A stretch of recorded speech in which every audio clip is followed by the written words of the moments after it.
Alhamdulillah, alhamdulillahi rabbil alamin, wa bihi nasta'inu ala umuri dunya waddin, wassalatu wassalamu ala rasulina Muhammad ibn Abdullah wa ala alihi wa ashabihi wa man walah, amma ba'd.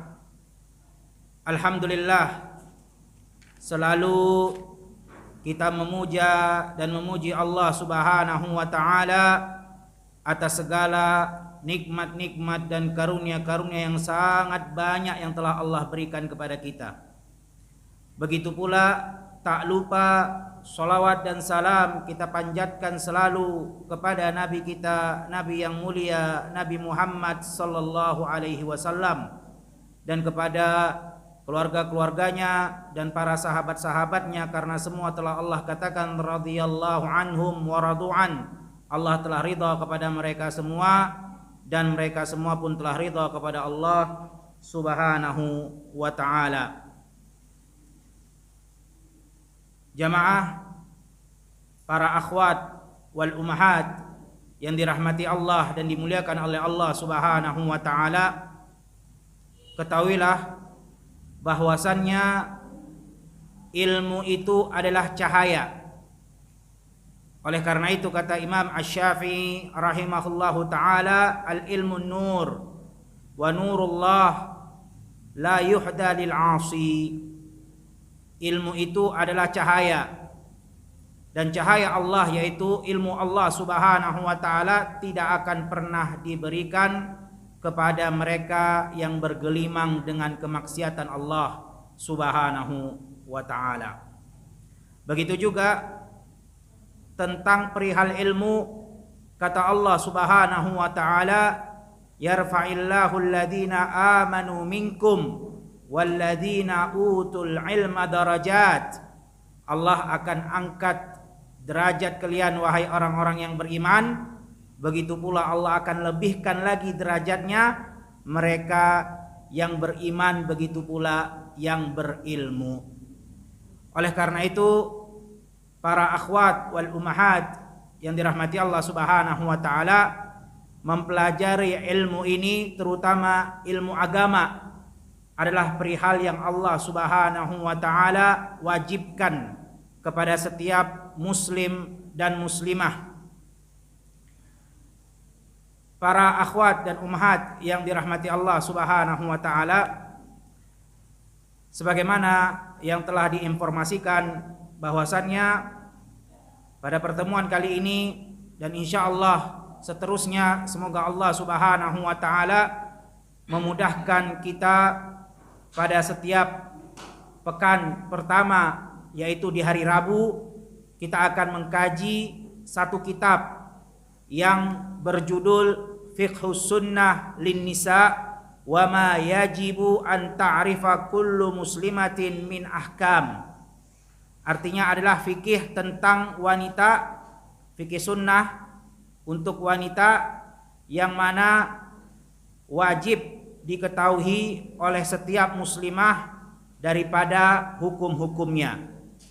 Dan kitab ini ditulis oleh Syekh Abu Malik Kamal bin Sayyid Salim hafizahullahu ta'ala, semoga Allah Subhanahu wa ta'ala menjaganya. Para akhwat wal ummahat yang dirahmati Allah Subhanahu wa ta'ala, sebelum kita mengkaji kitab ini, yaitu sebuah karya ilmu yang ditulis oleh salah satu daripada ulama yang bernama Abu Malik Kamal bin Sayyid bin Sayyid Salim hafizahullahu ta'ala, maka perlu kita ketahui sebelum kita mempelajari ilmu atau apapun itu daripada kitab-kitab karya para ulama, maka penting kita ketahui yang pertama yang harus kita lakukan adalah kita niatkan itu ikhlas untuk Allah Subhanahu wa ta'ala. Kenapa? Karena sesungguhnya menuntut ilmu adalah bagian daripada ibadah, dan ibadah tidak boleh diberikan kecuali kepada Allah Subhanahu wa ta'ala. Oleh karena itu sebelum kita mengkaji tentang kitab ini, yaitu Fiqhus Sunnah lin Nisa, maka kita harus memperbaiki niat kita, ikhlas hanya untuk Allah Subhanahu wa ta'ala, karena yang akan kita lakukan adalah berupa ibadah, yaitu menuntut ilmu agama. Kemudian yang kedua, sebelum kita juga mengkaji tentang kitab ini, yaitu membahas dan mempelajari ilmu yang disampaikan di dalam kitab ini, maka ketahuilah selain daripada kita harus mengikhlaskan niat untuk Allah Subhanahu wa ta'ala, kita juga harus ketahui setelah daripada ikhlas, yang kedua, tujuan kita menuntut ilmu adalah yang pertama sekali untuk mengangkat kebodohan dari diri kita. Kemudian setelahnya kita mengamalkannya, dan kemudian kita tularkan kepada orang lain setelah mengetahui dan mengamalkan ilmu tersebut. Ini perihal yang kedua. Setelah kita ikhlas untuk Allah, kemudian niatkan juga menuntut ilmu ini. Yang pertama adalah untuk mengangkat kebodohan dari diri kita. Setelah itu kita mengamalkan daripada ilmu yang telah dipelajari, dan setelah kita mengamalkan, kita mentularkan, mendakwahkannya kepada orang lain. Kemudian perihal yang ketiga, sebelum kita mempelajari karya ulama ini, yaitu kitab yang ditulis oleh Syekh Abu Malik Kamal bin Said Salim, maka perlu kita ketahui kita tidak boleh berfanatik kecuali kepada Allah Subhanahu wa ta'ala dan Rasulnya. Karena nanti di dalam kitab ini akan banyak beberapa daripada pendapat-pendapat para ulama yang satu sama lainnya saling berbeda. Maka sebelum kita mempelajari lebih dalam lagi kitab ini, penting kita ketahui yang harus kita persiapkan adalah kita tidak boleh fanatik kepada satu pendapat, tetapi kita berusaha untuk mengambil pendapat ini dan pendapat itu, kemudian kita berusaha untuk mencari mana yang paling benar, mana yang paling dekat kepada Al-Quran dan hadis Nabi Sallallahu Alaihi Wasallam. Kenapa? Karena sudah kita sampaikan di awal, sesungguhnya kita tidak boleh berfanatik kecuali hanya kepada Allah dan Rasulnya, yaitu Al-Quran dan hadis Nabi Sallallahu Alaihi Wasallam. Karena hanya dua hal itu saja yang tidak mungkin salah dan keliru. Adapun yang lain bisa jadi salah, bisa jadi mungkin keliru, ya, karena kata Nabi Sallallahu Alaihi Wasallam, kullu bani Adam khata, semua manusia itu bisa punya kesalahan, kecuali Nabi Muhammad Sallallahu Alaihi Wasallam yang maksum, begitu juga Allah Subhanahu wa Ta'ala. Sehingga jamaah sekalian yang dirahmati Allah Subhanahu wa Ta'ala, kita nggak boleh ya berfanatik kepada satu kitab. Mungkin kita pernah mempelajari kitab yang lain, kitab fikih selain daripada Fiqhus Sunnah lin Nisa ini, mungkin kita akan mendapatkan perbedaan. Saya belajar dulu di kitab ini dikatakan begini dan begini, sedangkan di dalam kitab Fiqhus Sunnah lin Nisa beda pendapat mengatakan ini dan itu.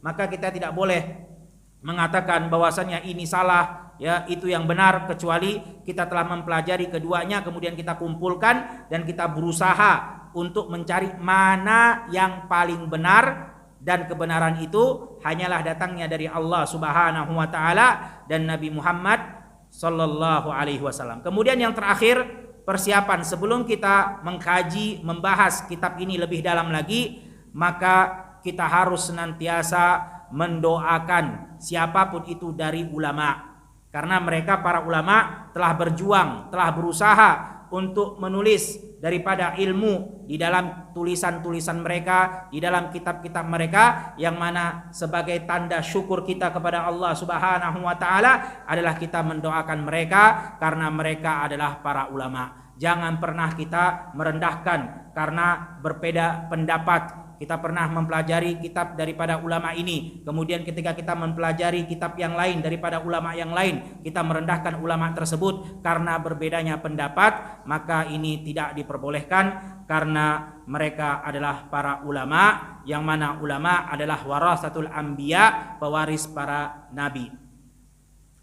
Para akhwat dan ummahat yang dirahmati Allah Subhanahu wa taala, kita masuk ke dalam muqaddimatul muallif, yaitu muqaddimah penulis.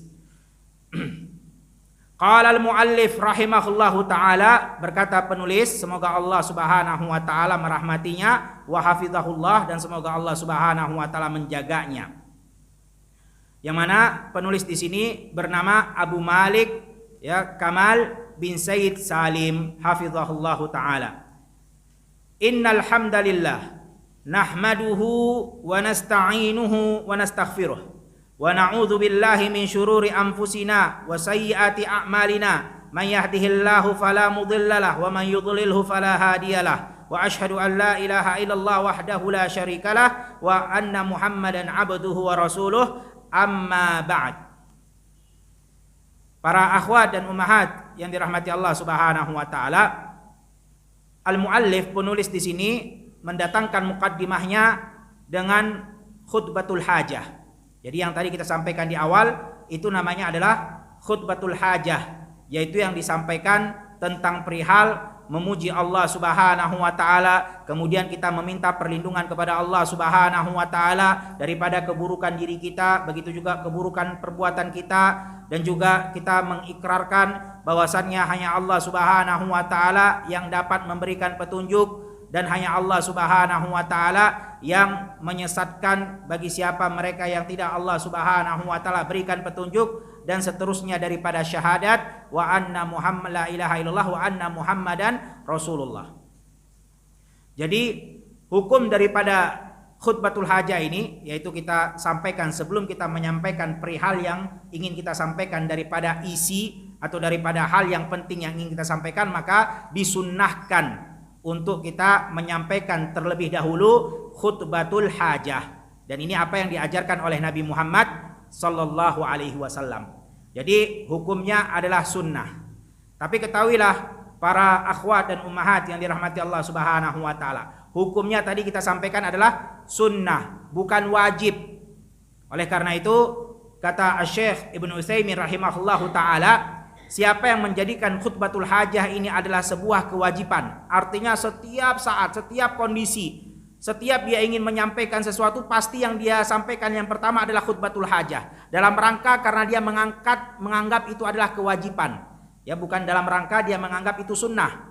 Ya, perihal seperti yang sudah dia wajibkan atas dirinya, pokoknya setiap saat, setiap detik itu saja yang dia sampaikan. Sebelum dia menyampaikan perihal yang ingin dia sampaikan, pasti khutbatul hajahnya seperti ini. Innal hamdalillah nahmaduhu wa nasta'inuhu wa nastaghfiruh. Nah, bagi siapa yang melakukan perihal itu dan menganggap itu wajib, maka itu telah jatuh ke dalam perihal bid'ah, kata Syekh Ibnu Utsaimin rahimahullahu taala. Sehingga para akhwat dan ummahat, penting kita ketahui ini adalah hukumnya sunnah, bukanlah wajib, sehingga salah kalau kita menghukumi, karena ada sebagian orang-orang awam tentunya yang mereka menjadikan sebuah hukum bahwasannya ini adalah ahlu sunnah wal jamaah, ini bukan ahlu sunnah, ini ahlul bid'ah. Dari apa? Dari khutbatul hajahnya.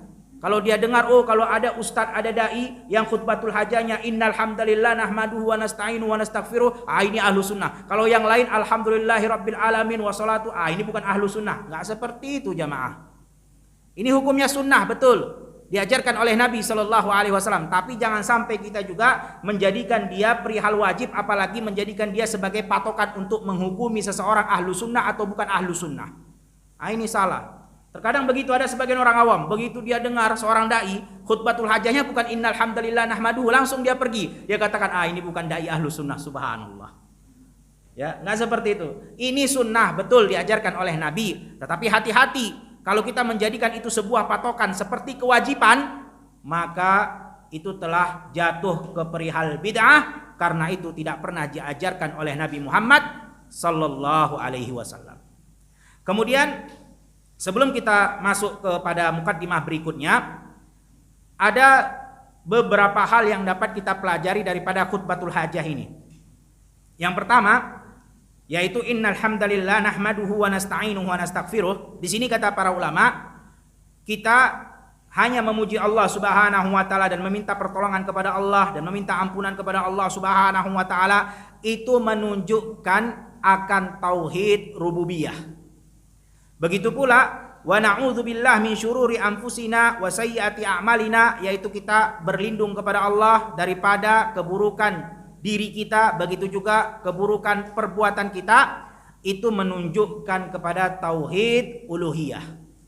Nah, di sini penting kita ketahui rububiyah itu apa? Karena ada sebagian orang awam tidak mengerti rububiyah. Rububiyah itu bahasa Arab, tapi maksudnya rububiyah itu intinya adalah kita mengesahkan Allah Subhanahu wa taala atas perbuatan-perbuatan yang hanya menjadi milik Allah Subhanahu wa taala. Seperti apa? Seperti Allah Subhanahu wa taala yang menciptakan, seperti Allah yang melindungi, Allah yang merawat, Allah yang menjaga, Allah yang mengontrol, Allah yang mematikan setelah diciptakan, setelah dimatikan, Allah pula yang hidupkan kembali setelah dimatikan oleh Allah. Allah yang menghancurkan, Allah yang memiliki segalanya yang ada di atas muka bumi dan apa yang ada di langit. Nah, itu perbuatan-perbuatan yang memang hanya menjadi milik Allah.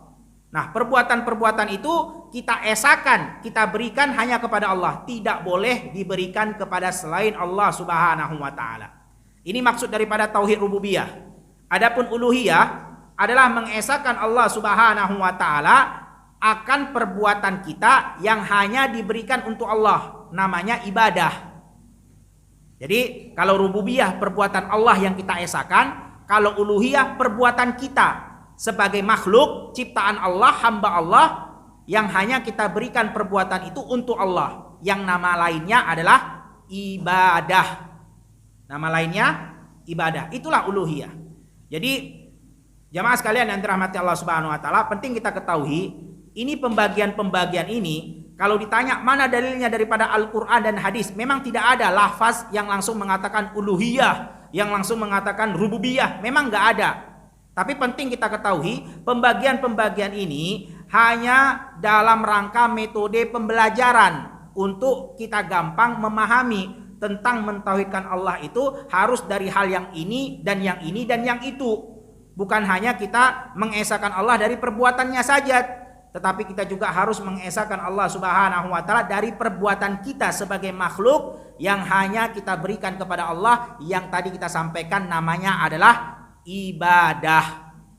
Nah, itu fungsinya ya. Dan banyak metode-metode para ulama yang memang tidak ada dalilnya ya dari Al-Qur'an dan hadis, tapi itu memudahkan kita untuk memahami dan mempelajari. Contohnya, kita mau tanya, kalau memang dikatakan wah ini tidak ada dalilnya, banyak metode-metode ulama lain yang dipakai oleh mereka orang-orang awam yang mengatakan bahwasannya tauhid pembagian menjadi 3, uluhiyah, rububiyah, asma wa sifat, ini katanya nggak ada daripada Al-Qur'an. Dan ini disebutkan mirip dengan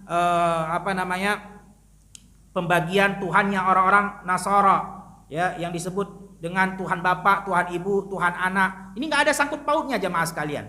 Karena ini hanya metode. Coba kita lihat, perhatikan. Banyak metode-metode yang mereka juga gunakan. Seperti contohnya pembagian bahwasannya rukun Islam itu ada 5, rukun iman itu ada 6. Nah, itu mana dalilnya daripada hadis? Begitu juga Al-Quran. Nggak ada yang mengatakan rukun arkanul Islam khams. Nggak ada lafaznya seperti itu. Tapi itu dari mana pembagian menjadi 5, menjadi 6 rukun iman? Itu daripada hasil daripada penelitian para ulama, sehingga mereka melihat daripada hadis, begitu juga ayat Al-Quran, mereka menyimpulkan kalau rukun Islam itu ada 5. Hanya sebagai metode pembelajaran agar kita mudah untuk memahaminya, mudah untuk menghafalnya. Sama begitu juga tauhid dibagi menjadi 3, tauhid rububiyah, tauhid uluhiyah, tauhid asma wa sifat, hanya untuk metode pembelajaran. Intinya begini, kalau memang kita tidak mau membagi ya sudah, tidak usah dibagi.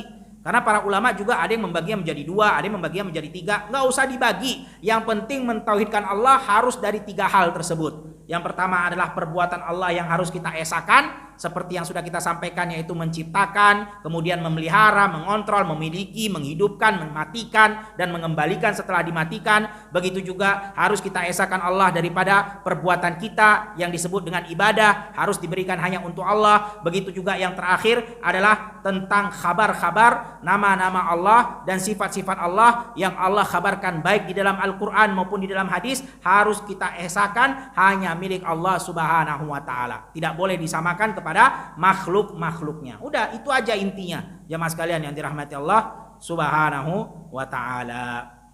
Nah, itu jawaban daripada syubhat-syubhat mereka yang mengatakan bahwasannya ya tauhid dibagi menjadi 3, rububiyah, uluhiyah, asma wa sifat. Itu seperti tauhidnya orang-orang Nasara yang membagi Tuhannya menjadi 3 yang disebut dengan Trinitas. Ini nggak ada hubungannya, nggak ada sangkut pautnya sama sekali.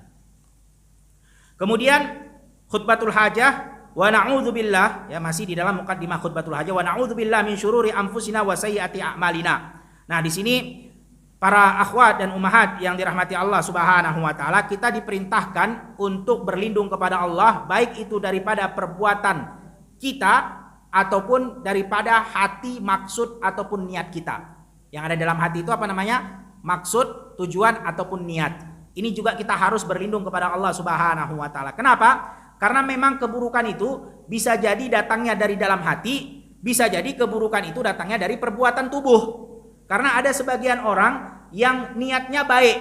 Kata orang kan yang penting niatnya baik. Ternyata perbuatan yang dia lakukan tidak sesuai dengan apa yang diajarkan oleh Allah dan Rasulnya. Nah, ini juga namanya keburukan. Gak bisa ya dengan cukup mengatakan yang penting niatnya baik, tapi juga harus kita mengikuti apa yang diajarkan oleh Nabi Shallallahu Alaihi Wasallam. Begitu juga ada sebagian orang yang perbuatannya sudah sesuai dengan sunnah Nabi Shallallahu Alaihi Wasallam, sudah sesuai dengan apa yang diajarkan oleh Rasulullah. Tetapi niatnya bukan untuk Allah karena dia riya dan sum'ah. Nah, ini juga nggak benar. Ya, memang sudah sesuai dengan sunnah yang diajarkan oleh Nabi, sesuai dengan apa yang diinginkan oleh Allah, tapi bukan ikhlas untuk Allah, untuk diperlihatkan kepada orang lain agar orang memujinya, agar orang mensanjungnya, yang disebut dengan riya dan sum'ah. Nah, ini juga nggak benar, ini juga namanya keburukan. Sehingga kita harus berlindung kepada Allah baik daripada niat yang nggak benar ataupun dari perbuatan yang nggak benar yang tidak sesuai dengan apa yang diajarkan oleh Nabi Muhammad Sallallahu Alaihi Wasallam. Dan memang kepada Allah kita berlindung. Karena apa? Karena memang Allah Subhanahu wa taala yang bisa melindungi daripada hal tersebut, dan kebaikan dan keburukan itu semuanya dari Allah Subhanahu wa taala, sebagaimana kata Allah Subhanahu wa taala, fa'alhamaha fujuraha wa taqwaha. Allah lah yang menampakkan tentang keburukan, begitu juga Allah yang tampakkan tentang kebaikan. Sehingga hanya kepada Allah Subhanahu wa taala kita berlindung. Kemudian may yahdihillahu fala mudilla lahu wa man yudlil fala hadiya lahu. Dan kita ikrarkan juga bahwasannya hanya Allah Subhanahu wa taala yang bisa memberikan petunjuk, dan bagi siapa yang Allah sesatkan maka tidak ada satupun yang dapat memberikan kepadanya petunjuk. Wa asyhadu an la ilaha illallah wa anna Muhammadan abduhu wa rasuluh, atau wa asyhadu an la ilaha illallah wahdahu la syarikalah. Nah, ini adalah ikrar kita, yaitu kalimat la ilaha illallah wahdahu la syarikalah. Ini adalah harga mati jamaah sekalian yang dirahmati Allah Subhanahu wa taala. Harga mati bahwasanya kita menafikan yang disembah selain Allah Subhanahu wa taala, la ilaha illallah. Kemudian kita menetapkan, mengisbatkan hanya Allah Subhanahu wa taala yang patut disembah, wahdahu la syarikalah, dan kita tidak menyekutukan Allah Subhanahu wa taala, wa anna Muhammadan abduhu wa rasuluh, dan Nabi Muhammad sallallahu alaihi wasallam saja yang menjadi suri teladan kita, yang menjadi idola kita, bukan selain Nabi Muhammad sallallahu alaihi wasallam. Ini adalah harga mati seorang muslim yang harus dia ikrarkan, bahwasannya dia akan menafikan, akan mentiadakan seluruh yang disembah selain Allah Subhanahu wa taala. Dia tidak akan ikrarkan itu, dan kemudian setelah dia mentiadakan semua sesembahan yang disembah selain Allah, dia isbatkan, dia tetapkan hanya Allah Subhanahu wa taala yang patut disembah dan dia tidak akan pernah menyekutukan Allah, dan Nabi Muhammad sallallahu alaihi wasallam adalah idolanya yang satu-satunya menjadi panutannya dan suri toladannya. Ini adalah ikrar harga mati seorang muslim dan muslimah. Kemudian amma ba'd, fa inna asdaqal hadis kitabullah wa khairul huda huda Muhammadin sallallahu alaihi wasallam. Nah, kata muallif, dan sebenar-benarnya, sejujur-jujurnya perkataan adalah perkataan Allah di dalam Al-Qur'anil Karim, dan sebaik-baiknya petunjuk adalah petunjuk Nabi Muhammad sallallahu alaihi wasallam. Nah, di sini kata para ulama, kalau kita ingin berfanatik dari perkataan tadi, fa inna asdaqal hadis kitabullah wa khairul huda huda Muhammadin sallallahu alaihi wasallam, kata para ulama, kalau kita memang mau fanatik buta, maka berfanatiklah hanya kepada Allah Al-Qur'anil Karim dan kepada Rasulullah, hadis Nabi Muhammad sallallahu alaihi wasallam. Ini kalau memang kita mau fanatik buta. Ya, selain itu kita tidak boleh berfanatik. Kemudian wasyarrul umuri muhdatsatuha, dan seburuk-buruknya perkara adalah yang dibuat-buat. Jadi jamaah sekalian yang dirahmati Allah Subhanahu wa taala, yang dimaksud di sini adalah perihal yang dibuat-buat tentang agama. Jangan sampai kita salah paham. Ya. Yang dikatakan seburuk-buruknya hal adalah yang dibuat-buat daripada urusan agama. Kenapa itu adalah perihal yang paling buruk? Karena kata Allah Subhanahu wa taala, "Wa man azlamu mimman iftara 'alallahil kadziba." Siapa yang paling zalim kecuali mereka yang berdusta atas nama Allah Subhanahu wa taala. Makanya dikatakan seburuk-buruk hal adalah yang mengada-ngada dalam urusan agama, karena dia telah berdusta atas nama Allah Subhanahu wa taala, karena ini agama Allah. Begitu juga kata Nabi Muhammad sallallahu alaihi wasallam, "Man kadzaba alayya muta'ammidan falyatabawwa maq'aduhu minan nar." Siapa yang berdusta atas nama Nabi Muhammad sallallahu alaihi wasallam, dia katakan ini dari Rasulullah, ini Rasulullah yang suruh, padahal Rasul tidak pernah menyuruh, Rasul tidak pernah mengajarkan, tapi dia katakan ini ajaran Rasulullah. Maka kata Rasulullah sallallahu alaihi wasallam, siapa yang berdusta atas nama Nabi, persiapkan tempat duduknya di dalam neraka Allah Subhanahu wa taala. Ini maksud daripada seburuk-buruk hal adalah yang mengada-ngada dalam urusan agama, bukan dalam urusan dunia ya. Adapun dalam urusan dunia, apa kata Rasulullah sallallahu alaihi wasallam? Antum a'lamu bi umuri dunyakum. Kalian lebih paham akan urusan dunia kalian. Terserah, kalau masalah dunia ya, kita mau buat hal yang baru yang belum pernah diciptakan oleh orang sebelumnya, membuat rasa yang baru yang belum pernah dimasak oleh orang sebelumnya, terserah. Tapi urusan agama, maka tidak boleh kita memodif-modifnya lagi, tidak boleh kita mengurangi, menambah-nambahnya lagi, karena semua telah sempurna. Kata Allah Subhanahu wa taala, "Al-yauma akmaltu lakum dinakum wa atmamtu alaikum ni'mati wa raditu lakumul Islam madina." Allah telah ridai, Allah telah sempurnakan, Allah telah berikan kepada kalian agama Islam yang Allah ridai dan Allah sempurnakan. Kemudian wa kullu muhdatsati bid'ah, dan semua perihal-perihal yang diada-adakan dalam urusan agama itu namanya bid'ah. Ya, itu namanya bid'ah. Nah, bid'ah ini kalau kita bercerita tentang agama, maka harus kita mengetahui tentang itu daripada kacamata agama. Nah, ini jamaah. Kalau kita bercerita tentang agama, berarti yang harus kita lihat adalah pakai kacamata agama. Karena kalau pakai kacamata selain daripada agama nggak akan kelihatan, ya nggak akan kelihatan jamaah sekalian yang dirahmati Allah Subhanahu Wa Taala. Makanya banyak orang salah paham karena mereka menggunakan istilah bid'ah ini daripada sisi bahasa Arab. Mereka nggak gunakan kacamata agama, kacamata istilah syariat. Karena kalau kita bercerita tentang agama, kacamatanya kacamata agama. Kalau kacamata bahasa Arab, kacamata dunia, kacamata buatan manusia, yang nggak kelihatan jamaah sekalian yang dirahmati Allah Subhanahu Wa Taala. Makanya banyak yang salah paham, dikatakan oh bid'ah itu artinya adalah sesuatu hal yang baru. Itu dari segi bahasa Arab, betul. Tapi kalau kita cerita tentang agama, ya jangan pakai bahasa Arab aja, pakai juga istilah syariat, Al-Qur'an dan hadis. Baru kita paham, baru kita tahu apa maksud daripada bid'ah itu. Ya, memang betul dari segi bahasa Bid'ah itu ya mobil. Mobil itu nggak ada zaman dulu. Nah itu namanya bid'ah. Motor nggak ada zaman dulu, zaman Nabi Muhammad SAW. Itu namanya bid'ah. Ya. Kemudian apalagi selain daripada hal-hal teknologi, ya tidak ada dari zaman Nabi SAW seperti handphone, seperti kamera dan seterusnya, nggak ada zaman Nabi SAW. Betul dari sisi bahasa, betul itu namanya bid'ah. Tapi kalau kita bercerita tentang agama, ya jangan pakai bahasa Arab doang, karena agama itu adalah Al-Quran dan hadis Nabi SAW. Berarti juga harus pakai istilah syariat. Maka bid'ah itu, jamaah sekalian yang dirahmati Allah Subhanahu wa taala, banyak sekali para ulama memberikan definisi-definisinya sesuai dengan syariat Islam. Tapi yang paling mendekati dan yang paling komplit, paling lengkap adalah definisinya yang disampaikan oleh Imam Syatibi, seorang alim ulama. Apa definisi tentang bid'ah sesuai daripada syariat Islam? Yaitu disebutkan ibarah an tariqatin fid din mukhtara'ah tudahi syari'ah yuksadu bisuluki 'alaiha mubalaghah fil ta'abbud lillah. Nah ini maksudnya apa? Maksudnya kata Imam Syatibi, bid'ah dalam artian syariat Islam itu adalah ungkapan yang dijadikan di dalam agama, apapun itu bentuknya, apapun itu ungkapannya, yang dia dimasukkan ke dalam agama, yang dibuat-buat mirip seperti agama.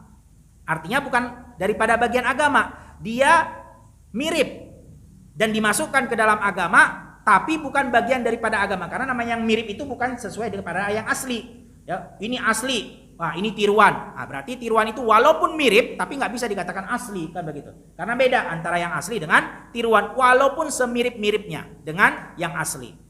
Kemudian dia dikerjakan setelah dimasukkan ke dalam agama dan dibuat mirip seperti agama, padahal bukan bagian dari agama, kemudian dikerjakan dengan maksud untuk mendekatkan diri kepada Allah Subhanahu wa taala. Itulah namanya bid'ah.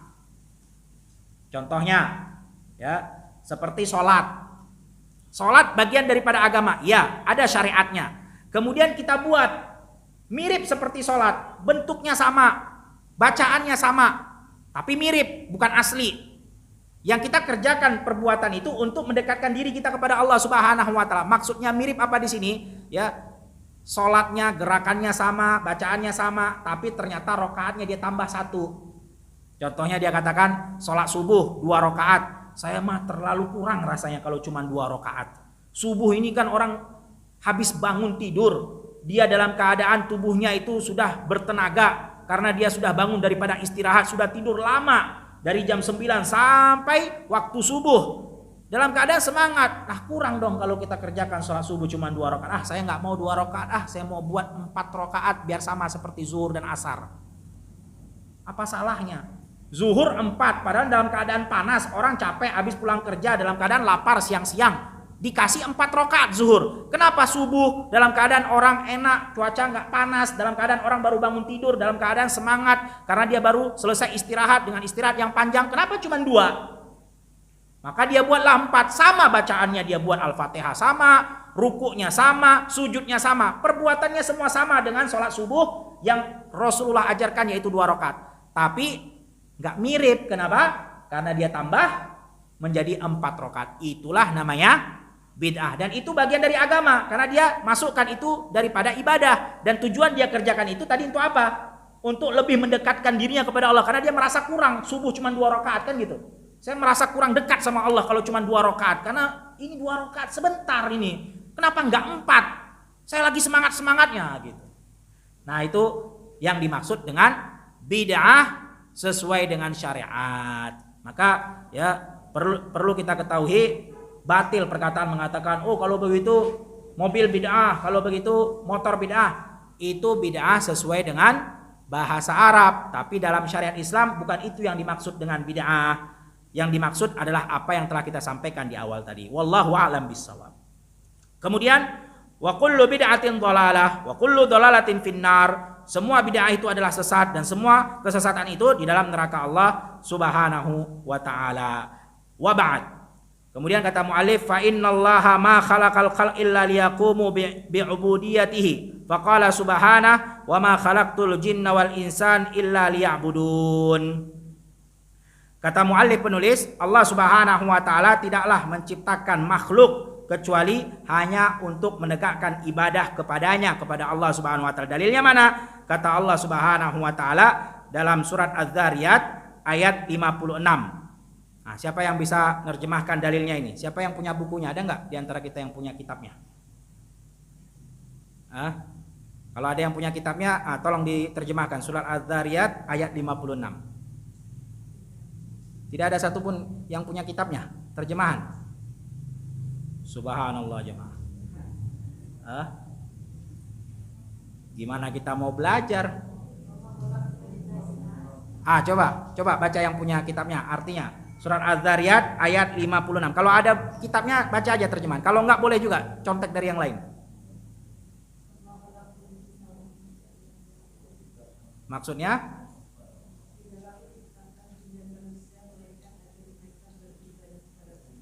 beribadah kepada Allah Subhanahu wa taala. Illa liya'budun, kata para ulama tafsir, maksudnya adalah ayyuhidallah wa ya'budallah bi syari'atih.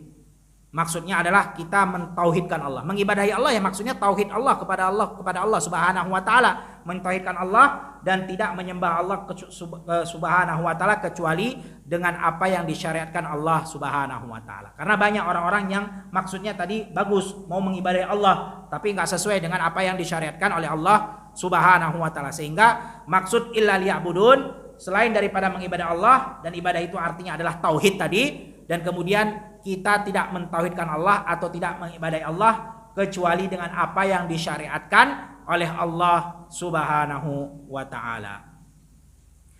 Ini yang punya kitab terjemahannya, karena ini sudah diterjemahkan ke bahasa Indonesia. Berapa orang yang punya di sini? Gak ada yang punya satupun. Kalau yang punya tolong dibawa ya, agar kita belajarnya bisa nyambung. Karena kalau yang punya kitab anak sendiri, kemudian anak sendiri yang baca, ya berarti anak ngomong sendiri gitu, yang lain nggak tahu kemana. Dan kalau kita nggak punya kitab, jamaah sekalian yang dirahmati Allah Subhanahu wa taala, kata Rasulullah Shallallahu alaihi wasallam, qayyidul ilma bil kitab, ikatlah ilmu itu dengan kitab. Nah, para ulama menulis kitab untuk dipelajari, dan kita caranya mengikat ilmu itu adalah dengan kitab. Artinya kalau kita betul-betul pulang ingin memiliki apa yang kita inginkan daripada majelis ilmu, maka bawalah kitabnya. Kalau enggak, ilmu itu akan lari. Sama seperti masuk kuping kanan, keluar kuping kiri. Kita datang dalam keadaan nol, datang ke masjid, kemudian pulang dari masjid, ya nol juga. Karena sudah keluar semua, masuk ke kanan, keluar dari kiri, habis. Datang dalam keadaan nol, pulang dalam keadaan nol. Apa yang kita bawa? Ya bawa nol. Enggak bawa apa-apa, bawa kosong. Nah, itu pentingnya kitab. Ya, maka kalau memang kita memiliki kitab, ya insya Allah dibawa. Mudah-mudahan perjumpaan berikutnya kita sudah memiliki kitabnya, karena kitab ini sudah diterjemahkan ke dalam bahasa Indonesia. Kemudian kata muallif rahimahullahu taala,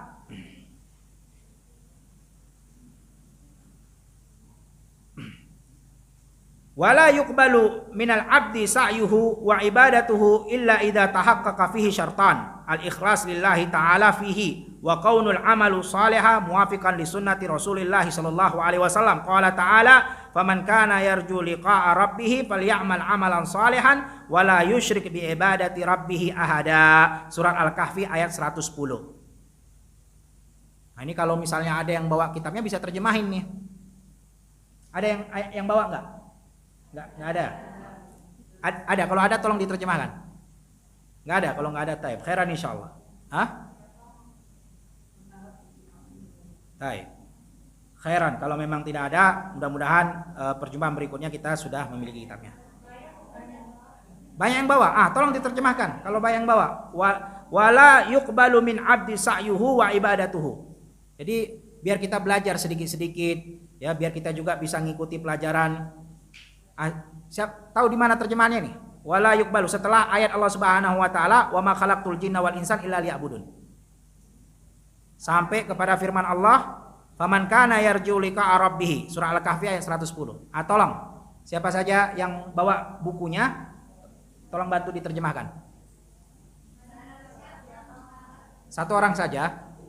Siapa yang mau menerjemahkan? Tafadholi. Ya.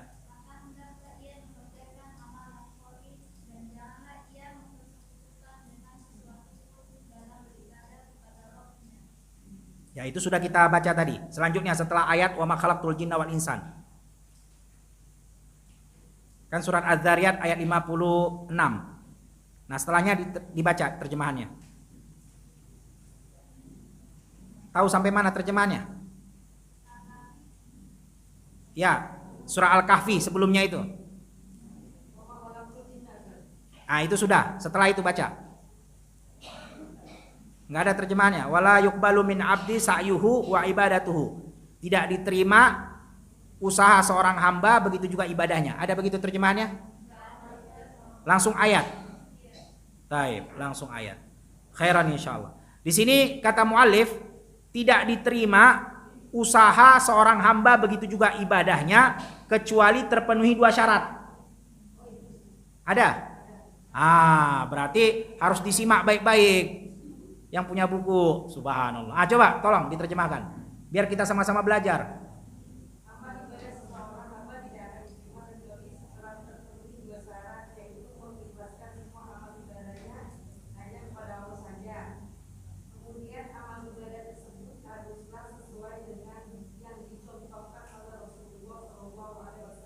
Ya, dalilnya baca Al-Kahfi. Ada dalilnya kan? Enggak ada. Oh, beda ini terjemahan. Taib. Dalilnya dari perkataan tadi sebelumnya, yaitu tidak diterima amalan seorang hamba, begitu juga ibadah dan usahanya, kecuali dengan 2, yaitu ikhlas, dan yang kedua adalah sesuai dengan apa yang diajarkan Nabi. Dalilnya tadi surat Al-Kahfi ayat 110. Faman kana yarju liqa'a rabbih falyamal amalan shalihan wala yusyrik bi ibadati rabbih ahada. Siapa yang betul-betul berharap menjumpai Allah Subhanahu wa taala dalam keadaan Allah ridha kepadanya, maka hendaknya dia beramal soleh. Artinya apa? Dia ikhlaskan itu ibadah hanya untuk Allah, begitu juga sesuaikan ibadah itu dengan apa yang diajarkan oleh Nabi Muhammad SAW, baru dikatakan amalan soleh. Karena tadi dikatakan amalan itu soleh, artinya amalan itu baik dan diterima kalau terpenuhi 2 syarat. Ikhlas yang pertama, yang kedua adalah sesuai dengan ajaran Nabi. Wala yusyrik bi ibadati rabbih ahada, dan dia tidak menyekutukan Allah Subhanahu wa taala dengan apapun. Jadi dari sini pelajarannya ada 2. Yang pertama, ibadah tidak akan diterima kecuali dengan ikhlas. Apa itu maksud daripada ikhlas? Ada yang tahu maksud daripada ikhlas? Bahasa Indonesia artinya apa? Yang ikhlas maksudnya apa itu?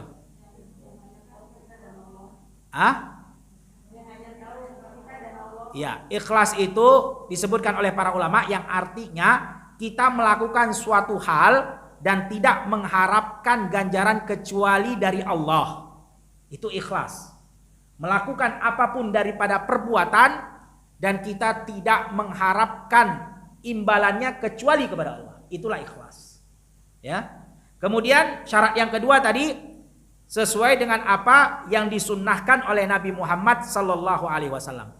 Berarti ibadah itu baru menjadi soleh dan diterima kalau terpenuhi 2 syarat. Coba tolong, siapa yang bisa ngulang? 1 orang saja. Coba, 1. Ibadah itu baru diterima oleh Allah kalau terpenuhi 2 syarat. 1. Ikhlas untuk Allah. 2. Sesuai dengan apa yang disunnahkan Rasulullah SAW. Nah, sunnah di sini para akhwat dan ummahat. Sunnah, kata sunnah, penting kita ketahui bahwasannya maksud daripada sunnah itu bisa memiliki 4 makna. Nah, ini dicatat nih faedah-faedah yang kita sampaikan. Nanti insya Allah di akhir kajian ya, setelah tanya jawab, nah kita bertanya, dan insya Allah setelah kita bertanya ada yang bisa jawab, kita berikan hadiah. Nah, kalau dicatat, kalau nggak dicatat nggak bisa jawab. Ya. Nah, kata sunnah, karena banyak orang mengatakan sunnah, tapi nggak sedikit juga orang yang nggak paham maksud daripada sunnah itu. Maka ini penting kita ketahui. Sunnah, kata sunnah itu bisa memiliki 4 makna. Kata sunnah. Yang pertama, dia bisa maksudnya sunnah di sini adalah jalan hidupnya Nabi Muhammad sallallahu alaihi wasallam. Dalilnya mana? Dalilnya kata Rasulullah sallallahu alaihi wasallam, ya, fa alaikum bisunnati wa sunnati khulafa'ir rasyidin al mahdiyyin. Atas kalian sunnahku dan sunnahnya para khulafa'ur rasyidin. Maksudnya sunnah di sini jalan hidupnya Nabi dan jalan hidupnya para sahabat Nabi, terutama khulafa'ur rasyidin, yaitu Abu Bakar, Umar, Utsman dan Ali radhiyallahu anhum. Nah, ini makna pertama. Jadi kalau ada yang mengatakan sunnah, nah, bisa jadi maksudnya adalah jalan hidupnya Nabi. Yang mana jalan hidupnya Nabi ini hukumnya bisa dua, bisa jadi wajib, bisa jadi juga sunnah, yaitu mustahab. Boleh diikuti, boleh juga tidak diikuti. Karena jalan hidup Nabi itu ada yang Allah wajibkan, seperti sholat. Sholat termasuk jalan hidupnya Nabi. Nabi dalam kehidupannya nggak pernah nggak sholat. Nah, itu hukumnya wajib. Kita mengikuti jalan hidup seperti itu. Ada lagi yang memang hukumnya mustahab, yaitu disenangi, seperti sholat-sholat sunnah, nafilah dan lain-lainnya. Nah, ini makna yang pertama, satu, kata sunnah itu, ya. Kemudian makna yang kedua, kalau kita mengatakan sunnah, maksud daripada ahlul hadis. Jadi tadi kita sampaikan ada 4 maksudnya daripada kata sunnah, dan ini tergantung kepada ulama mana yang mengatakan sunnah tadi. Karena para ulama itu ada ulama fikih, ada ulama hadis, macam-macam para ulama itu. Nah, kalau tadi yang pertama secara umum, sunnah secara umum, maknanya jalan hidup Nabi Muhammad sallallahu alaihi wasallam. Yang kedua, kalau kita mengatakan sunnah dari sisi ulama hadis, maka maksudnya sunnah itu ya hadis itu juga. Hadis itu hadis Nabi sallallahu alaihi wasallam. Kalau kita katakan ini adalah sunnah Nabi, artinya hadis Nabi Muhammad sallallahu alaihi wasallam. Dalilnya mana? Dalilnya ada. Kata Rasulullah sallallahu alaihi wasallam, taraktu fikum amrain lan tadillu in tamassaktum bihima kitaballah wa sunnati. Kata Rasulullah sallallahu alaihi wasallam, aku meninggalkan kepada kalian 2 hal. Ya, lan tadillu ma in tamassaktum bihima, yang kalian tidak akan pernah sesat, tidak akan pernah kalian celaka kecuali kalian memegang kedua hal tadi. Kalau kalian pegang terus, kalian nggak akan bakal tersesat, nggak akan bakal celaka. Apa yang kedua hal tadi? Kitabullah wa sunnati, Al-Qur'anil Karim, dan juga sunnati. Apa maksudnya? Yaitu hadis Nabi sallallahu alaihi wasallam. Ini makna yang kedua dari sisi ulama hadis. Jadi kalau kita menjumpai di dalam kitab-kitab para ulama hadis yang mereka banyak menulis ya kitab-kitab hadis, kalau mereka katakan sunnah, maksudnya ya hadis itu sendiri, bukan yang lain. Kemudian makna yang ketiga, kalau kita berbicara tentang sunnah dari sisi ulama fikih, maka makna daripada sunnah itu adalah mustahab. Mustahab itu yang disenangi, yang sering kita definisikan kalau dikerjakan berpahala, kalau ditinggalkan tidak mengapa, walaupun ini kurang tepat ya. Karena sunnah itu bukan untuk ditinggalkan. Karena banyak orang-orang awam, dia mendengar terakhirnya aja, kalau ditinggalkan nggak apa-apa, nggak apa-apa deh. Padahal kurang tepat. Makanya para ulama banyak mereka yang mengatakan bahwasanya sunnah itu dikerjakan berpahala, ditinggalkan maka dia tercela. Ya tercelalah seorang muslim, seorang yang mengatakan dirinya adalah pengikut Nabi Muhammad SAW, seharusnya nggak pantas dia tinggalkan yang sunnah. Ya. Kemudian yang keempat, yang terakhir, kalau kita katakan sunnah dari sisi ulama akidah yang bercerita tentang tauhid, akidah, keyakinan, maka maksud sunnah itu adalah akidah itu sendiri. Jadi kalau dikatakan ini sunnah Nabi, artinya ini keyakinan akidah Rasulullah Sallallahu Alaihi Wasallam. Nah, jadi kita tahu 4 hal tadi ya. Yang pertama, sunnah secara umum, maka maksudnya adalah jalan hidupnya Rasul. Kemudian sunnah dari sisi ulama hadis, maka maksudnya hadis Nabi Shallallahu Alaihi Wasallam. Yang ketiga, sunnah ya maksudnya daripada ulama fikih, maka artinya adalah mustahab. Kalau dikerjakan berpahala, kalau ditinggalkan maka tercela, nggak pantas. Kemudian yang keempat, sunnah daripada sisi ulama akidah, maka maksudnya ya akidah itu sendiri. Sehingga jamaah sekalian yang dirahmati Allah Subhanahu wa taala, setelah kita mengetahui tentang sunnah itu bisa menjadi 4 makna, maka para ulama menyimpulkan bahwasannya beramal dengan sunnah hukumnya wajib. Nah, ini penting kita bedakan ya. Penting kita bedakan antara beramal dengan sunnah. Sunnah tadi ada 4 makna. Baik itu jalan hidupnya Nabi, baik itu artinya sunnah mustahab atau artinya akidah, ya, atau artinya tadi kita katakan hadis. Maka hukum beramal dengan sunnah tadi, apapun maksud dan maknanya, hukumnya adalah wajib. Beramal dengan sunnah. Ini penting nih, penting kita bedakan nih dengan perkataan hukum mengamalkan sunnah. Kalau hukum mengamalkan sunnah, nah dilihat dulu. Terkadang dia bisa wajib, terkadang dia juga bisa sunnah yang dimaksud dengan mustahab. Mustahab tadi artinya disenangi. Nah, dibedakan ya. Jadi kalau kita katakan hukum beramal dengan sunnah wajib. Kalau hukum kita mengamalkan sunnah tergantung dilihat daripada sunnahnya. Karena sunnah itu bisa wajib, bisa juga mustahab. Ya, nah ini bantahan buat mereka siapa? Karena banyak sekali orang-orang awam yang mengatakan sunnah ini kok nggak masalah deh, digampang-gampangin, diremeh-remehin. Sunnah ini jenggot, sunnah kan nggak apa-apa. Sunnah itu dikerjakan berpahala, ditinggalkan tidak mengapa. Sunnah ini, itu salah paham namanya. Ya, salah paham. Udah jelas bantahannya, udah jelas bahwasannya sunnah tadi bisa mengandung 4 makna. Dan kesimpulan daripada seluruh makna tadi, baik makna daripada ahlul fikih, baik makna daripada ahlul hadis, ataupun makna secara umum, ataupun makna secara akidah, yang terpenting intisarinya beramal dengan sunnah tadi hukumnya wajib. Karena nggak mungkin kita, kalau kita tinggalkan yang sunnah tadi, ya kita mau pakai cara siapa lagi kan gitu. Nah, itu maksudnya beramal dengan sunnah. Sedangkan mengamalkan sunnah, baru kita lihat. Kalau wajib ya wajib, kalau dia mustahab ya mustahab, begitu. Ya, paham tunnah? Paham nggak kira-kira nih? Masya Allah. Nanti kalau anak tanya, kita lihat siapa yang paham, siapa yang enggak. Ya.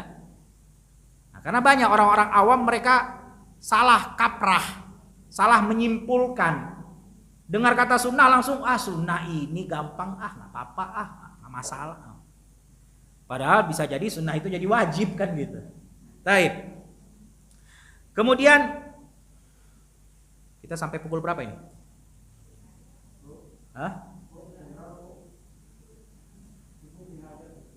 Baik. Sekarang pukul 10.31. Sampai pukul, kalau dalam informasi sampai pukul 11. Sampai pukul 11 insyaallah. Berarti 30 menit lagi kita lanjutkan ya. Mukaddimah. Kita selesaikan mukaddimah, insyaallah di pertemuan yang akan datang kita akan masuk kepada kitab At-Taharah, kepada pembahasannya. Kemudian walidha kana madaru sa'adal abdi fi darain ad-dunya wal akhirah ala ma'rifati haqqi minal batil wa ithari hadzal haqq ala dzalikal batil wa huma tahsilul ilmun nafi' summa itba'uhu bil amali shalih ala muqtada hadzal ilm. Kemudian kata penulis, dan dengan inilah bahagianya seorang hamba di dunia dan akhirat. Dengan apa? Dengan ikhlas, begitu juga tadi dengan amalun soleh yang sesuai dengan ajaran Nabi Shallallahu Alaihi Wasallam, yaitu dengan cara dia mengetahui al-haq daripada yang batil. Begitu juga dia berusaha untuk mempelajari hak daripada yang batil.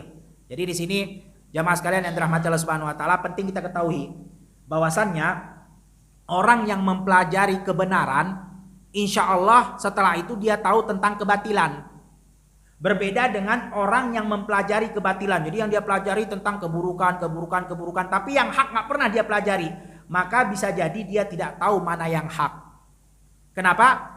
Karena yang hak itu cuma satu, setelahnya itu batil semua. Jadi kalau yang satu sudah kita pegang, yaitu kebenaran, yaitu ilmu, maka berapa banyak pun kebatilan kita bisa tahu batil. Karena yang benar cuma satu.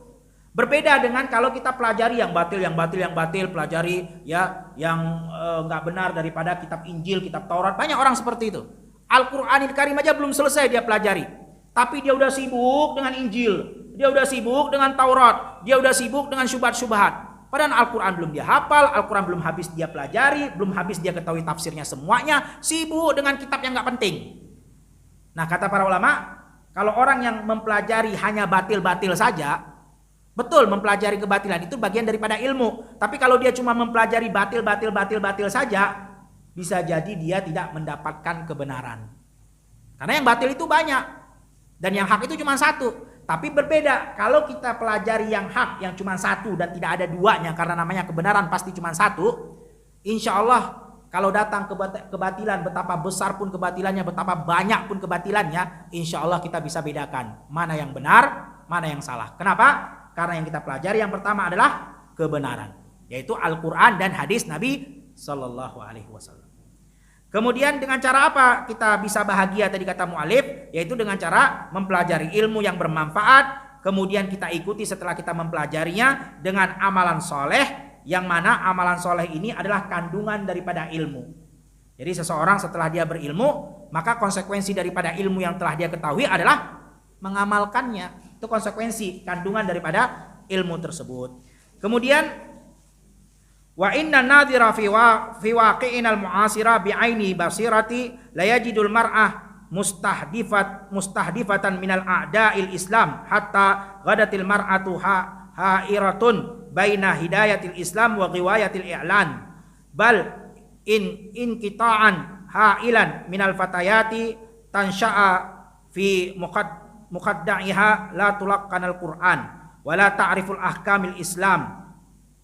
Ah, ini coba tolong diterjemahkan yang punya bukunya. Udah sampai mana tadi terjemahannya?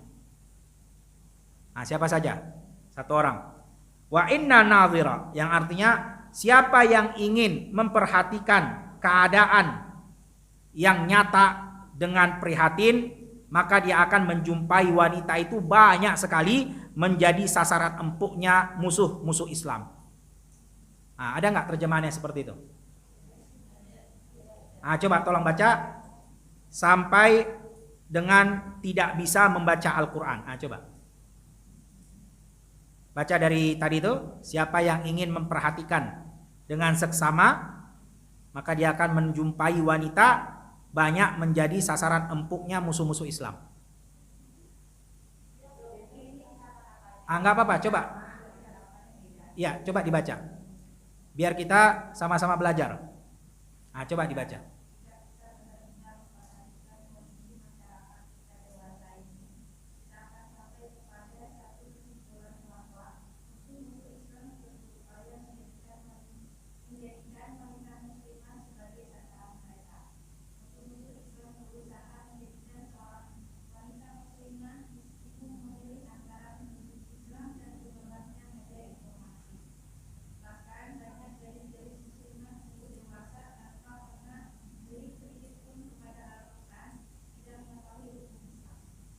Nah, ahsanti barakallahu fiik. Nah, itu dia jamaah sekalian yang dirahmati Allah Subhanahu wa taala. Kalau kita perhatikan sebagaimana yang disampaikan oleh muallif di muqaddimah muallif ini, maka memang banyak sekali daripada pemudi-pemudi yang mereka di zaman sekarang ini banyak tidak paham akan hukum Islam. Ya, mereka banyak terlena dengan media-media. Nah, ini wa inna nadhira fi waqi'inal mu'asira bi'aini basiratin. Jadi pembeda ya. Kalau dikatakan nadhir, seperti dalam bahasa Arab kan ada nadhir, nadhara. Nah, ini yang pernah belajar bahasa Arab tahu. Nadhara artinya melihat. Ra'a juga artinya melihat. Ya. Kalau dikatakan nadhartu ilal mar'ah, aku melihat kepada wanita. Ra'aitul mar'ah, aku lihat wanita. Nah, ketahuilah artinya boleh sama, tapi maksudnya beda. Nah, biar jadi faedah buat kita semua, kalau nadhara itu maksudnya melihat dengan teliti. Kalau ro'a melihat, tapi melihat dengan cara tidak teliti. Makanya perhatikan ketika di bab nikah yang akan kita bahas insya Allah di dalam kitab Fiqh Sunnah Lin Nisa ini, ada bab tentang bab nikah. Itu disebut di situ salah satu bab salah satu kitab nikah, babnya adalah bab nazar. Nazar itu artinya melihat dengan teliti. Jadi dilihat secara teliti, semuanya dilihat. Baik itu agamanya, baik itu tingkah lakunya, akhlaknya, adabnya, ilmunya, keluarganya, nasabnya. Nah, itu makanya disebut dengan nazar, nggak disebut dengan ro'a. Jadi nggak ada, kamu udah nazar belum wanita itu? Nggak bisa dibilang, kamu udah ro'a belum? Nah, itu kurang tepat. Jadi nazar artinya melihat dengan seksama, dengan teliti. Maka kalau kita betul-betul perhatikan, ya, dengan prihatin, dengan seksama, dengan teliti, banyak sekali wanita-wanita yang mereka menjadi sasaran empuknya musuh-musuh Islam. Makanya perhatikan, ya, tidaklah musuh-musuh Islam ingin menghancurkan satu negeri atau satu kaum kecuali mereka akan menjadikan senjata ampuh mereka, senjata andalan mereka adalah wanita. Karena wanita ini sasaran empuk. Kalau bisa dijadikan senjata, maka akan hancur semuanya. Makanya kata Rasulullah SAW, al-mar'ah aurah. Mar'ah itu wanita, mar'ah wanita itu adalah aurat. Semuanya aurat dari ujung rambutnya sampai ujung kakinya. Idza kharajat istashrafaha syaitan. Kalau dia keluar, maka syaitan akan menjadikan dia sebagai senjata andalannya. Karena paling gampang untuk menghancurkan siapapun, baik itu laki-laki yang terutama ataupun negara, yaitu dari wanita. Makanya perhatikan, ya, nggak ada kaitan, yang ada hubungannya. Tapi karena memang musuh Islam ingin menghancurkan dari lewat wanita mereka, maka wanita mereka dijadikan sebagai model-model iklan. Perhatikanlah contohnya iklan baterai ini. Iklan baterai kan apa hubungannya dengan wanita? Nggak ada hubungannya. Tapi dijadikan juga modelnya itu wanita. Ya. Apapun iklannya perhatikan, kebanyakan modelnya adalah wanita. Kenapa? Karena wanita ini sasaran empuk untuk menghancurkan. Kecuali mereka orang-orang yang memang mengingat Allah Subhanahu wa taala, itu wanitanya wanita yang beriman kepada Allah Subhanahu wa taala. Enggak jadi dia senjata empuknya syaitan, enggak jadi. Tapi kalau tidak mengetahui tentang hukum, tidak mengetahui tentang aturan-aturan Allah, wah jadi sasaran empuknya syaitan. Bukan cuma manusia, syaitan juga menjadikan senjata andalan mereka adalah wanita. Makanya banyak sekali wanita-wanita bingung mereka. Karena apa? Karena jauh daripada ilmu, bingung untuk mencari mana yang benar, mana yang salah. Saking mereka jauhnya daripada ilmu, sampai-sampai dikatakan la tulaqqanal Quran. Sampai ada wanita muslimah yang dia nggak bisa baca Quran. Dan ini zaman sekarang waqi', kelihatan, terbukti. Bahkan kita sering menjumpai, ya, wanita-wanita muslimah, jangankan baca Al-Quran, baca a'udzu billahi minasyaitonir rajim saja dia salah. Bukan a'udzu, tapi a'uju. Yang betul a'udzu, tapi banyak orang mengatakan a'uju. A'udzu billah. Nah itu. Belum baca Quran, belum. Baru ta'awudz. Apalagi baca Qurannya. Nah, ini disebabkan apa jamaah sekalian yang dirahmati Allah Subhanahu wa taala? Disebabkan mereka jauh daripada ilmu. Mereka menjadi sasaran empuknya musuh-musuh Islam, baik daripada manusia maupun daripada syaitan. Karena yang mengincar wanita ini bukan hanya manusia doang, syaitan pun mengincar para wanita yang memang tidak mengingat Allah Subhanahu wa taala. Fa'aktsaruhunna illa man rahimahullah. Kebanyakan begitu wanita, kecuali siapa yang Allah Subhanahu wa taala rahmati. Enggak semua. Ada memang orang-orang wanita-wanita muslimah yang paham ilmu, yang mereka tidak menjadi sasaran empuknya syaitan, ngerti mereka. Tapi kebanyakan seperti itu kata penulis hafizahullahu taala. Wala ta'rifu ahkamat tahara allati la tasihha salataha illa biha. Bahkan juga kebanyakan tidak tahu hukum-hukum tentang taharah, yang mana taharah ini adalah sebagai sah atau tidaknya salat dia. Enggak ngerti dia. Ya, makanya perhatikan, banyak sekali wanita-wanita muslimah yang jauh daripada ilmu, tidak belajar ilmu agama, mereka nggak ngerti bahwasannya dia sudah balik, bahwasannya dia sudah wajib untuk melaksanakan sholat. Karena yang ada dalam benak dia, karena dia jauh daripada ilmu, dia taunya wanita itu kalau baliknya dengan darah haid. Nah, kalau nggak haid berarti nggak balik-balik. Padahal banyak wanita-wanita yang mereka nggak haid tapi sudah balik. Kenapa? Karena balik itu bukan hanya dengan darah haid. Balik itu banyak bisa kita tandai, bukan hanya dengan darah haid. Bisa dari fisiknya yang berubah, ya, dadanya yang berubah, suaranya yang berubah, bodinya yang berubah. Itu sudah dikatakan balik walaupun belum keluar haid. Walaupun memang kebanyakan diketahui bahwasanya balik wanita itu dengan haid, tapi bukan itu saja yang disebut dengan balik. Nah, ini biar kita tahu, biar kita paham dengan kita belajar. Kemudian bal wala ta'rif ahkamis shalah allati hiya amudul Islam wa ruknuhul a'zam ba'da syahadatain wa hakadha fi sa'iril ibadat wal muamalat. Begitu juga banyak daripada wanita-wanita muslimah yang tidak mengetahui tentang hukum-hukum salat. Padahal salat itu adalah tiang agama Islam. Begitu juga rukun-rukunnya setelah syahadatain. Kita tahu salat itu adalah rukun Islam. Salat itu adalah tiang agama. Setelah syahadat la ilaha illallah, maka konsekuensi setelah dia syahadat, maka dia harus menegakkan salat. Dan begitu juga banyak lagi daripada hukum-hukum ibadah, baik itu muamalat ataupun yang lain-lainnya.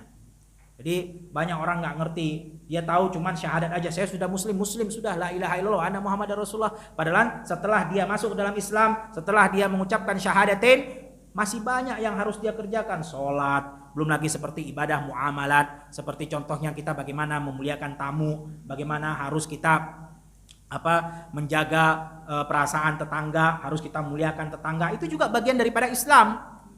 Jadi Islam itu bukan hanya syahadat la ilaha illallah, saya muslim, saya muslimah, kemudian udah selesai begitu aja. Enggak, masih banyak lagi yang harus dia pelajari, karena itu juga bagian daripada Islam.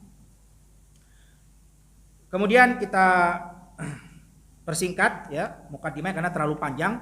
Maka di sini kata mu'alif, kana hada mimma dafa'ani ila an ajma'a li akhwatil mu'minat kitaban yakunu marja'an lahunna fil ahkamil fiqhiyah allati yaktsuru tasa'aluhunna haulaha wa taksuru hajatuhunna ilaiha. Maka karena tadi itu melihat kondisi begitu muslimah, banyak pemudi-pemudi yang memang jauh daripada ilmu, banyak yang nggak ngerti tentang ahkam-ahkam, hukum-hukum, tentang fikih, tentang syariat Islam. Maka dari situlah kata penulis, aku mengumpulkan ya kitab ini untuk mereka saudari-saudari yang beriman, agar menjadi rujukan bagi mereka tentang hukum-hukum fikih yang banyak sekali para wanita bertanya tentangnya.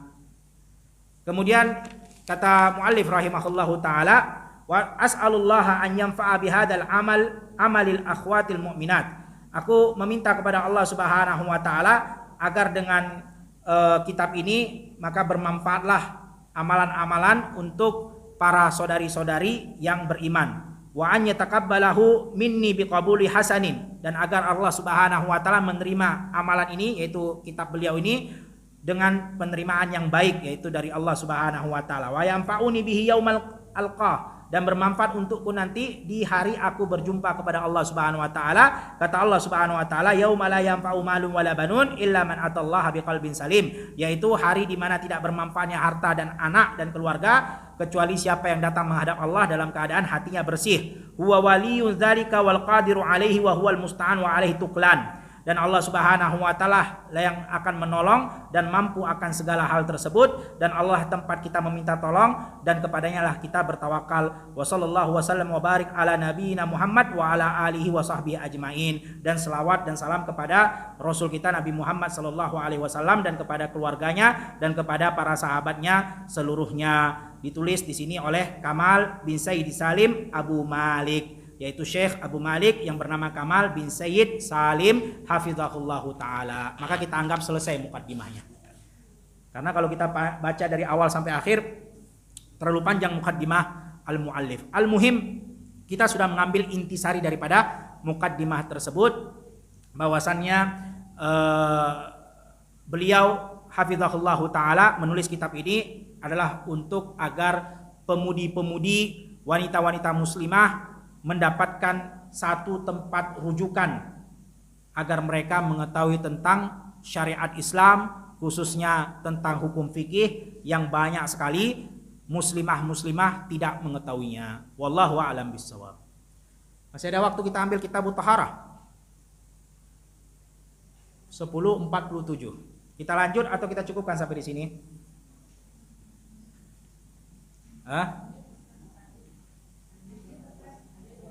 Lanjut.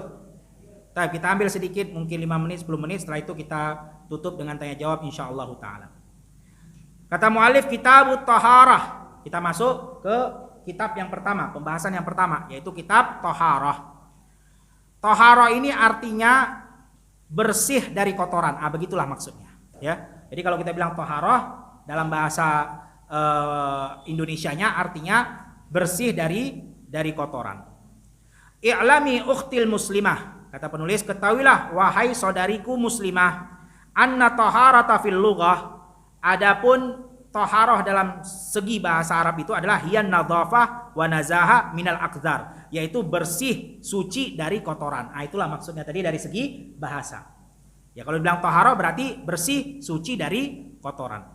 Wa fil istilah, adapun sesuai dengan istilah syariat Islam, nah ini yang akan kita pelajari.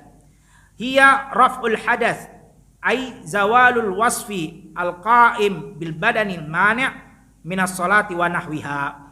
Adapun sesuai dengan istilah dia adalah raf'ul hadath, yaitu dia mengangkat hadas atau maksudnya dia menghilangkan sesuatu yang lengket di badannya yang itu dapat mencegahnya daripada sholat dan lain-lainnya daripada ibadah. Nah, ini makna secara istilah syariat. Toharoh itu artinya menghilangkan sesuatu yang lengket di badan, yang hal itu dapat mencegah dan melarangnya daripada sholat dan lain-lainnya daripada ibadah. Oleh karena itu, jamaah sekalian yang dirahmati Allah Subhanahu wa taala, para ulama menjelaskan setelah memberikan definisi tentang istilah syariat apa itu toharah, maka di sini para ulama mengatakan toharah itu harus dua hal. Ya, kita bisa bertoharah dengan dua hal. Yang pertama yaitu kita mentoharahkan hati kita. Yang kedua, kita mentoharahkan badan kita. Nah, yang akan dibahas di sini adalah tentang toharah badan. Tapi dalam syariat Islam, toharoh itu bisa dua. Bisa kita mentoharohkan artinya membersihkan, mensucikan hati kita dari kotoran. Dan kotoran yang paling mengotori hati apa jemaah sekalian? Syirik. Nah, kotoran yang pertama sekali yang harus dihilangkan dan yang sangat berbahaya di dalam hati adalah syirkun. Berarti kita bersihkan dengan apa? Dengan tauhid. Kita bersihkan hati kita daripada syirik. Kemudian setelah kita bersihkan hati kita bersihkan juga badan kita. Dan membersihkan badan ini bisa dengan tiga hal. Membersihkan badan bisa dengan tiga hal. Yang pertama adalah dengan cara kita mandi. Ini cara membersihkan badan. Yang pertama caranya mandi.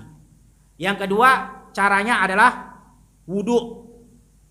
Ini juga bagian dari membersihkan badan, berwudu. Kemudian cara yang ketiga adalah dengan tayamum. Tayamum ini adalah pengganti ketika nggak ada air. Jadi kita bisa mensucikan badan kita baik dengan cara mandi, atau dengan cara kita berwudu, atau dengan cara kita bertayamum, yaitu ketika air tidak ditemukan dengan debu. Kemudian kata muallif penulis, wa zawalu najasah anil badanil muslim wa thawbihi wa makanihi wa tashtamilu taharah ma'rifatu ma yatatahharu bihi wa ma yatatahharu lahu wa ma yuhibbu wa ma yajibu an yatatahharu minhu. Jadi kata penulis rahimahullahu taala, begitu juga selain daripada kita menghilangkan sesuatu yang ada di badan kita, begitu juga kita menghilangkan najis yang ada di badan kita, baik itu yang lengket di pakaian ataupun yang lengket di tempat kita duduk atau di tempat kita berada. Dan cara bertaharah ini bisa dengan tiga hal yang akan dibahas. Jadi tastamilu taharah yang akan dibahas di sini di dalam kitab ini yaitu tentang tiga hal, tentang tiga perihal. Yang pertama yaitu tentang mengetahui apa-apa saja yang bisa kita gunakan untuk bersuci. Itu akan dibahas. Satu dalam kitab ini. Yang akan kita bahas yang pertama tentang taharah adalah apa-apa saja yang bisa digunakan untuk bersuci. Kemudian yang kedua yang akan juga dibahas yaitu apa-apa saja yang bisa disucikan dengan hal yang suci tersebut. Dan yang ketiga, kapan kita wajib untuk mensucikan hal tersebut. Jadi ada tiga hal yang akan kita bahas. Yang pertama, apa-apa saja yang mensucikan, air dan lain-lain kan gitu. Tayamum tadi kita bilang debu. Kemudian yang kedua, apa-apa saja yang bisa disucikan dengan hal suci tersebut. Ya seperti najis, kotoran dan lain-lain. Kemudian yang ketiga, kapan kita wajib mensucikan hal itu. Jadi contohnya begini jamaah. Contohnya hal yang mensucikan air, ya kan?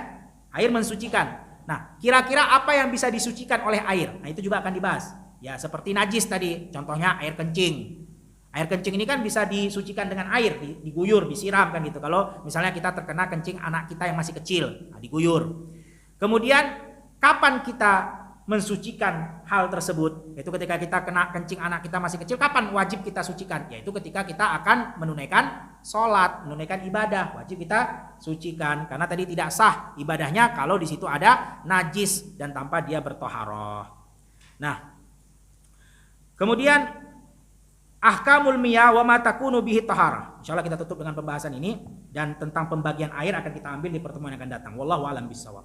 Kata muallif, hukum-hukum air dan apa-apa saja yang bisa disucikannya.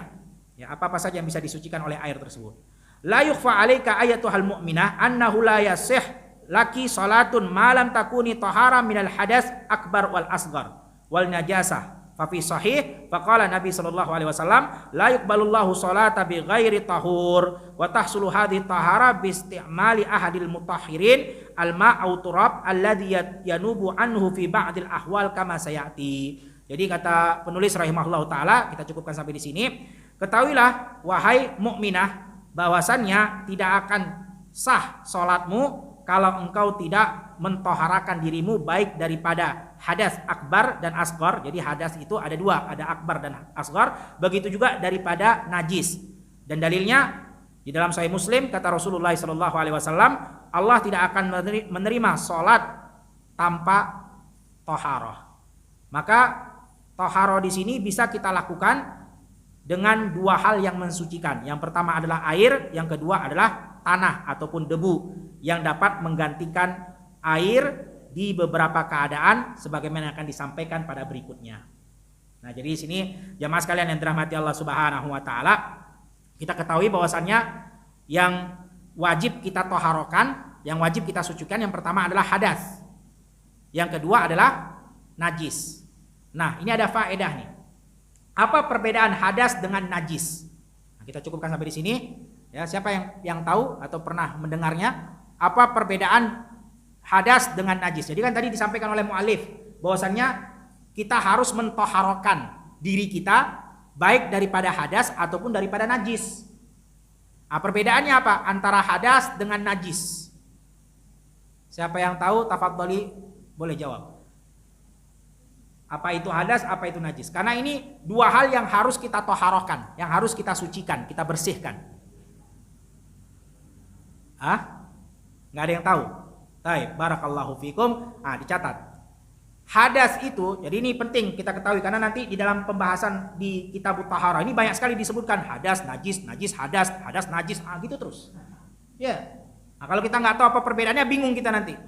Sebelum kita pelajari lebih dalam lagi, kita ketahui dulu perbedaannya apa. Karena banyak nanti ungkapan-ungkapan hadas, najis, najis, hadas, gitu. Banyak sekali ungkapan-ungkapan itu. Hadas itu adalah sifatnya.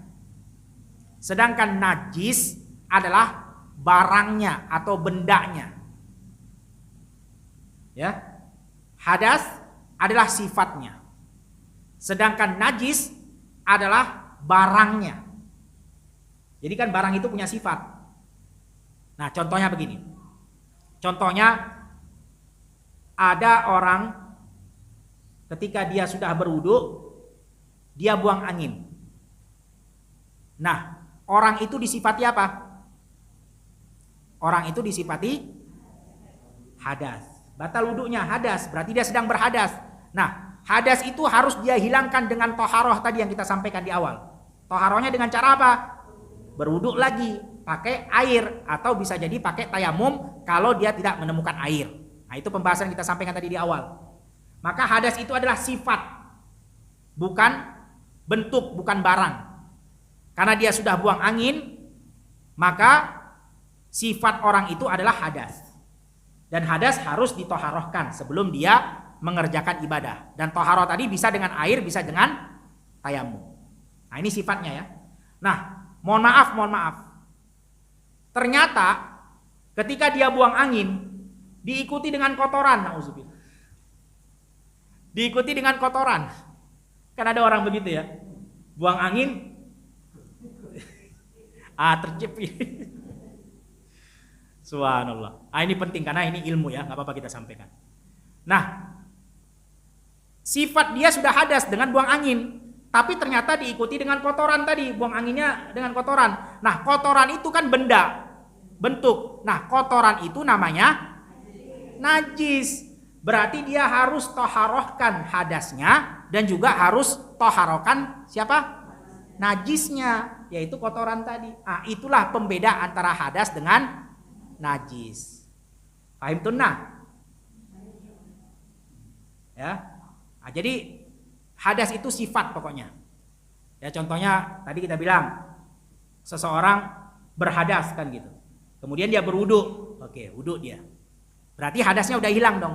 Ya kan? Sifatnya udah hilang dengan cara taharah berwudu. Tiba-tiba dia gendong anak kecil. Anak kecilnya kencing, kena di pakaiannya. Nah, yang harus dia hilangkan hadasnya atau najisnya? Najisnya, artinya dia nggak usah berwudu lagi, karena hadas yang pertama sudah hilang. Tapi yang datang najisnya, bentuknya, barangnya, yaitu kencing tadi. Maka yang dia sucikan adalah kencingnya tadi, bukan hadasnya. Itulah perbedaan antara hadas dengan najis. Wallahu a'lam bishawab. Insyaallah pada pertemuan yang akan datang kita akan mengambil tentang hukum air, ya. Karena tadi air itu ada yang mensucikan, ada yang tidak mensucikan, ada yang suci tapi ya dia juga mustakmal. Nah, nanti kita akan sampaikan pembahasannya di pertemuan yang akan datang. Wallahu a'lam bishawab. Sebelum kita tutup, sebagaimana yang telah kita sampaikan di awal tadi, ya kita jadikan beberapa menit sesi tanya jawab. Mungkin ada yang ingin ditanyakan, maka kami persilahkan. Falyatafaddal mashkuran. Ada yang ingin bertanya? Tidak ada. Tafaddal, barakallahu fiik. Naam.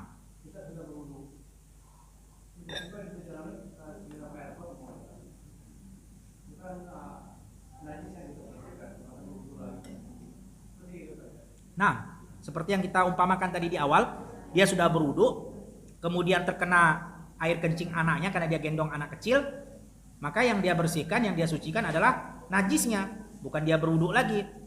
Sama seperti tadi, kalau memang air yang di dalam comberan atau dalam got itu memang air yang najis, ya memang kotor kan begitu, najis tercampur dengan hal-hal yang nggak jelas, maka kita bersihkan najisnya, tapi kita tidak berwudu. Nah, itu perbedaan antara hadas dengan najis. Wallahu a'lam bishawab. Ada lagi yang ditanyakan? Tafadhol. Taib.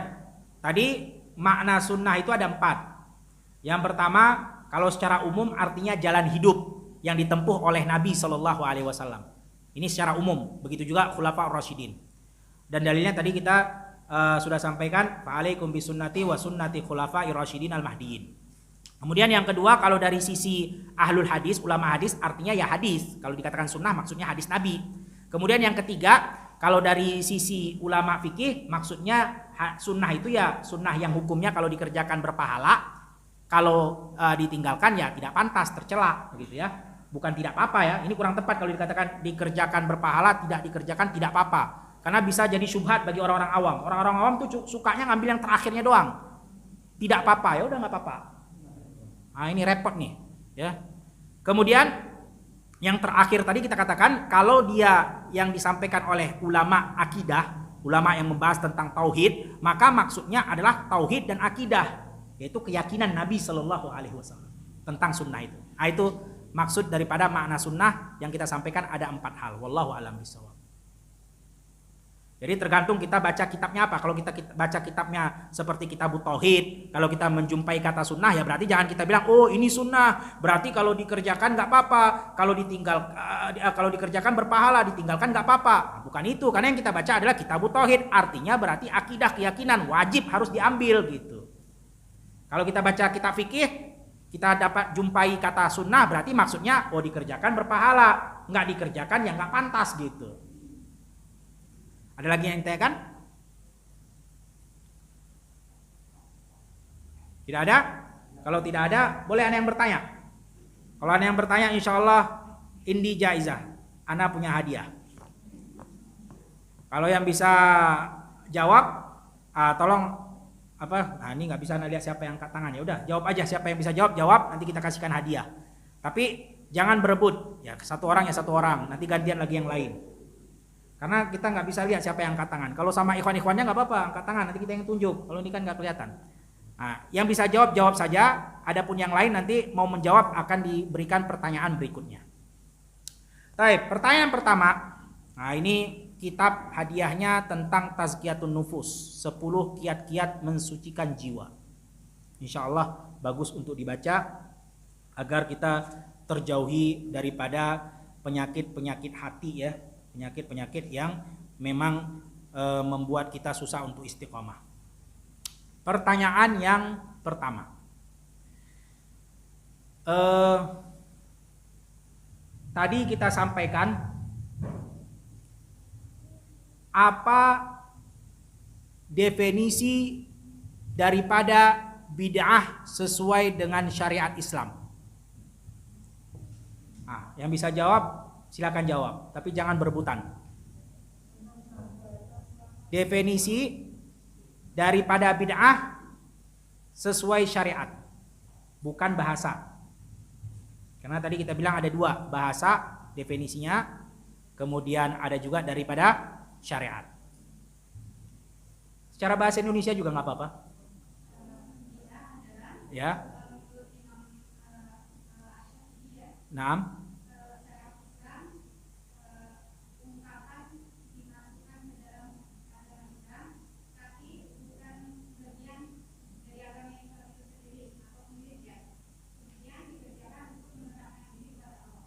Itu definisi bid'ah. Barakallahu fiki. Tolong sampaikan.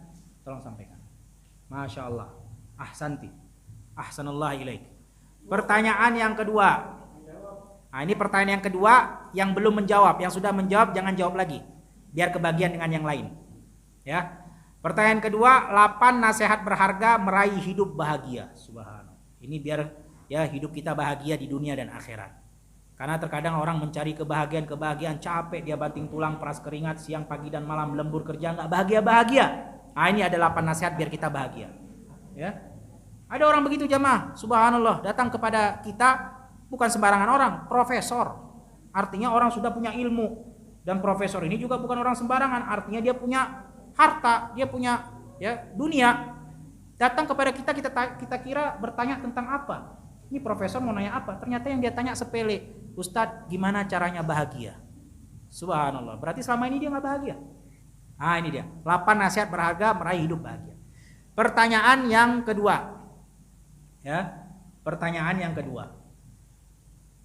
Sebutkan 2 syarat amalan ibadah itu baru diterima Allah. Jangan berebut. Yang belum jawab boleh jawab. Yang sudah jawab jangan jawab lagi.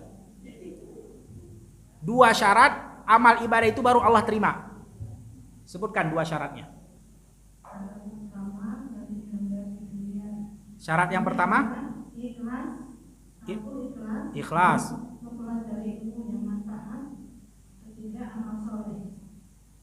Pertanyaannya 2 syarat amal ibadah itu baru Allah terima. Yang pertama ikhlas, naam. Yang kedua ikhlas dan sesuai dengan apa yang diajarkan Nabi Muhammad SAW. Tafadhol. Tolong sampaikan. Pertanyaan yang ketiga yang terakhir. Nah, setelah ini kita tutup majelis insyaallah. Hadiahnya ucapan sehari-hari yang bernilai ibadah. Ya. Terkadang kita susah mencari ibadah mana yang benar, mana ibadah yang salah. Nah, ini diajarkan. Mana ibadah yang benar dan ringan, karena hanya cukup diucapkan saja, yaitu kita berselawat dan berzikir kepada Allah Subhanahu wa taala. Baik. Pertanyaan yang ketiga yang terakhir. Coba sebutkan 4 makna daripada kata sunnah. Yang terakhir, 4 makna daripada kata sunnah. Yang sudah jawab jangan jawab lagi. Yang belum jawab silakan jawab. Jangan berebutan. 4 makna kata sunnah.